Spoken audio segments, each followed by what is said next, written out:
Hi, friends. I'm Dave Barklow, pastor at Fort Walton Beach First United Methodist. Welcome to the Pastor's Study, our daily devotional to help us focus our mind on the things of God. We are finishing up Mark chapter 10 today, and in fact, tomorrow, that means we will be going into the Passion narrative, or the stories about Jesus during that last week of his life, starting with the triumphal entry. However, today, we end Mark chapter 10, leading into that week, with the story of the healing of blind Bartimaeus. So this is Mark chapter 10, verses 46 through 52. They came to Jericho. As he and his disciples and a large crowd were leaving Jericho, Bartimaeus, son of Timaeus, a blind beggar, was sitting by the roadside. When he heard it was Jesus of Nazareth, he began to shout and say, "Jesus, son of David, have mercy on me." Many sternly ordered him to be quiet, but he cried out even more loudly, "Son of David, have mercy on me." Jesus stood still and said, "Call him here." And they called the blind man, saying to him, "Take heart, get up, he is calling you."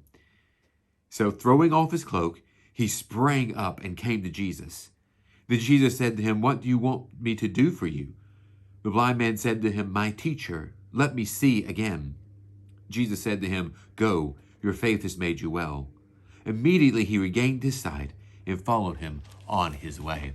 You know, there's several different stories about blind people being healed by Jesus. And I have to admit, sometimes I think I just kind of lump them all in together. But as I was reading this one to get ready for this morning, one word really jumped out at me. We had a story already about a man who was born blind from birth. And the disciples asked the question, whose sin is it? His sin or the sin of his parents that caused this man to be born blind? And so there's a whole question going on there. And so sometimes I think I've just lumped Bartimaeus into this, like he was born blind too, and you know. But did you catch that one word? When Jesus asked him what he wants him to do, he says, "My teacher, let me see again." Here is a man who at one point had seen. He had beheld the glories of a sunrise. He had known the face of his loved ones. And all that had been taken from him. In fact, he probably was able to do work when he could see, work the fields or whatever trade that came from his family. That he was part of. He was able to contribute to society, to taking care of his loved ones. But then that was taken from him as well, whenever what happened to rob him of his sight. And so he's been sitting in darkness.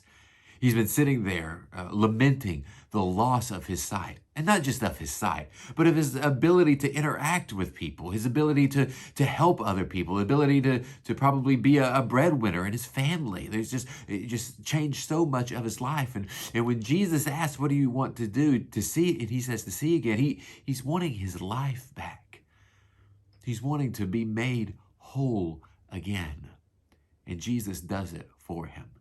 I love the way this man responds, that he throws off his cloak. And when Jesus says, "Have him come to me," those other people, they actually don't help him. They think he's cursed by God because he lost his sight. They're not about to touch him, but he still throws off his cloak and he stumbles towards Jesus.